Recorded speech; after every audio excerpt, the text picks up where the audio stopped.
দোয়া বিফলে যায় না যদি সে দোয়ার বেসিক শর্ত পূরণ করে। বেসিক শর্ত কি?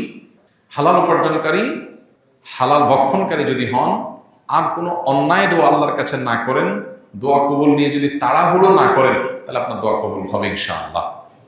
আগে যদি থেকেও তাকে হারাম, তওবা করে সেখান থেকে ফিরে আসবেন, তাহলে 1 নম্বর শর্ত পূরণ করলেন। 2 নম্বর, অন্যায় কিছু দোয়ার মধ্যে চাইবেন না, দোয়ার মধ্যে খারাপ কিছু চাইবেন না। আপনি একটা মেয়ের সাথে হারাম সম্পর্ক করতে চান, বলতে চান আল্লাহ এটার আমি পটাইতে চাই, তাহলে এটা কি হবে? এটা হারাম দোয়া হবে। এটা আল্লাহর সাথে রীতিমতো বেয়াদবির সামিল। একটা অপকর্ম করবেন আর আল্লাহর কাছে এটা দোয়া চাচ্ছেন, মানে জঘন্য একটা বিষয়। হারাম কাজের দোয়া করলে সে দোয়া কবুল হওয়ার সম্ভাবনা নাই, বরং সেটা কারণে তার গুনাহ হতে পারে যদি সে হারাম কাজের দিকে পা বাড়ায়।